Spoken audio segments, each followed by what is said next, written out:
Hello and welcome to the Recruiting Solutions Podcast. I'm your host, James Welch, the founder and CEO of Recruiting Solutions.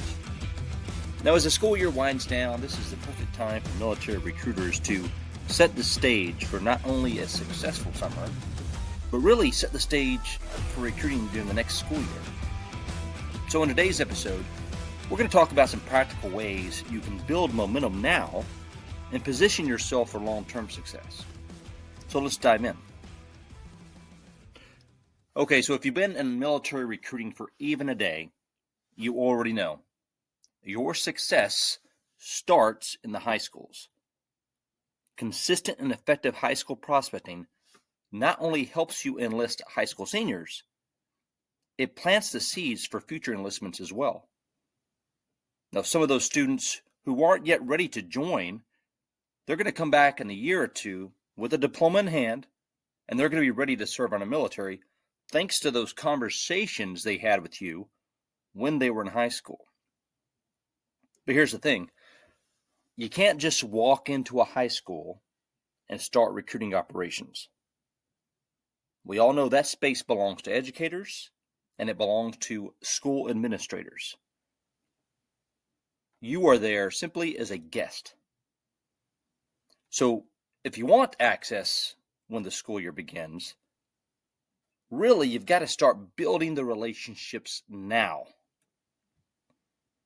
So before the final bell rings, you got to take stock of the administrators, the teachers, the counselors, and the coaches, all those people who supported your efforts during this school year. More than likely, they opened doors for you for classroom presentations. They helped you with table setups on campus, and probably even pulled students out of class to complete their enlistment paperwork. The fact is, all those people at that school made your job possible. So it's important now to show them some sincere appreciation. So, of course, start with a handshake and a thank you visit. Even more than that, take some time to write a short handwritten note to each one of those faculty members and administrators who helped you. That kind of personal touch will go a long way. And if your branch provides coffee mugs or pens or other small tokens, those can also serve as a great gesture of thanks. And really, let's be honest, it doesn't hurt for them to use that item with the brand for your branch's service either.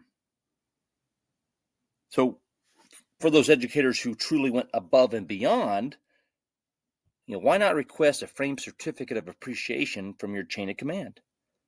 I mean, that's a simple thing to do, but very, very powerful.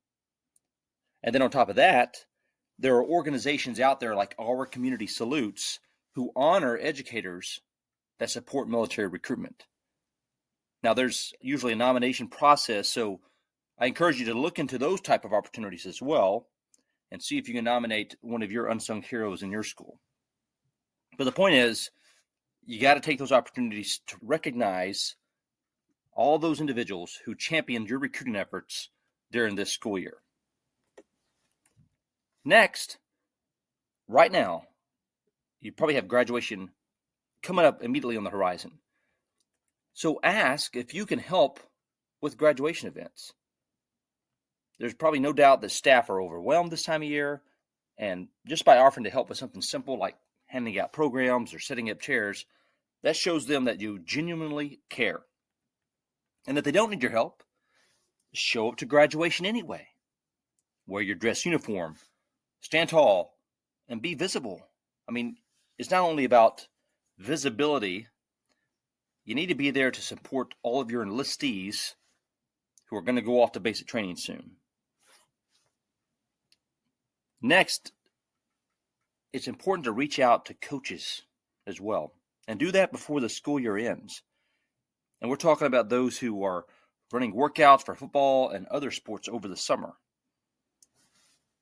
I'd recommend you offer to maybe join them for practice, help out if they need an extra set of hands here or there, bring in some branded water bottles or other sports gear that your branch of service may have, and just be present. And then think ahead to the next school year as well. Why not talk to the head coach about sponsoring a Player of the Week award In a lot of schools, they welcome that kind of recognition for their student athletes, and some branches offer funding to support those kind of initiatives. And it's a win-win. You're supporting their student athletes, and now your face becomes a regular positive presence with their team and across the campus. And next, if you really want to make a strong impression before the school year even starts, ask the principal now when their teacher in-service days or staff orientations are scheduled this summer. And those sessions usually take place a week or two before students return, and they're meant to prepare for the next school year.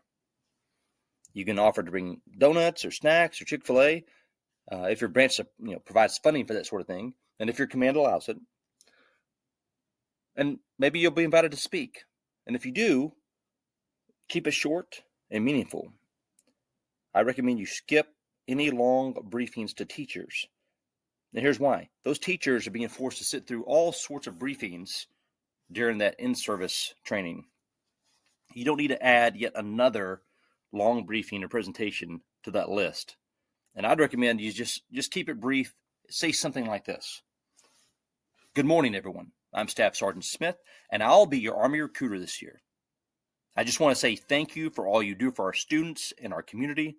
And if I can help you in any way this school year, please don't hesitate to reach out. I'm looking forward to working with you, and I wish you the very best for a great school year.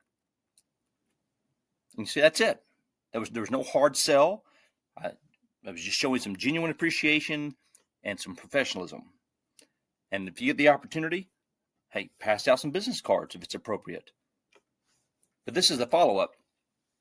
If any of those administrators or teachers do reach out to you and say, hey, I heard you speak, you said you're willing to help, then you need to follow through and help them. Okay? And it might be they need help moving classrooms, or maybe they want to schedule a guest speaker for their class. Whatever it is, you supporting them helps build trust and shows that you care about actually helping the school. And then remember this too, it's not just the teachers and the administrators who make a difference at the school. You've got custodians, you've got the front office staff, you've got cafeteria workers, all those people behind the scenes who are making things happen day in and day out for the school and for the students. I'd recommend you seek those people out as well and just say thank you before the school year ends. And that's not to get anything. That's just the right thing to do. And if you genuinely care about that school and being on campus, those are the kind of people that would appreciate your presence and your genuine thanks. And then finally, just remember this. Yes, you may have the right to recruit in schools under the Solomon Amendment, right? Schools are legally bound to allow you some sort of presence, but that doesn't mean you'll be welcomed with open arms. Remember, you are a guest in the school. So your professionalism, your humility, your reliability to assist when you say you will, that's all going to determine the level of access that you have. So make it a priority. Introduce yourself to the principal and every assistant principal. Make sure they know who you are. And those leaders, they can recommend you to students. They can share upcoming events that may be of interest to you. And they're going to help ensure that you're part of the school's rhythm and not just an outsider who's there trying to take something for your own benefit. And that's the key to the beginning of the next school year as well. As you lay out your long-term plan, remember this, that first month or two that school begins, it's very, very challenging time for faculty members and administrators. You just need to be there to help if needed. Don't go in asking for stuff when the school year begins. It's best to build the relationship now. If you need some stuff over the summer, ask for it now. But when the school year begins, really it's hands off. Okay, so we talked in depth about that. Again, build those relationships now and set the stage not only for success this summer, but for success next school year as well. I want to thank you for joining me today on this episode of Recruiting Solutions. I hope this gave you some practical steps to strengthen your relationships at the schools and set yourself up for success. If you did find today's episode helpful, please, I encourage you to rate it and review it and subscribe. You can follow me, James Welch, on LinkedIn. And if your team needs any kind of customized training or consulting, and that could be for military recruiting or even civilian sales organizations, visit us at recruitingsolutionsllc.com. That's recruitingsolutionsllc.com. Here's wishing you less stress and more success on the recruiting battlefield. This is James Welch signing off.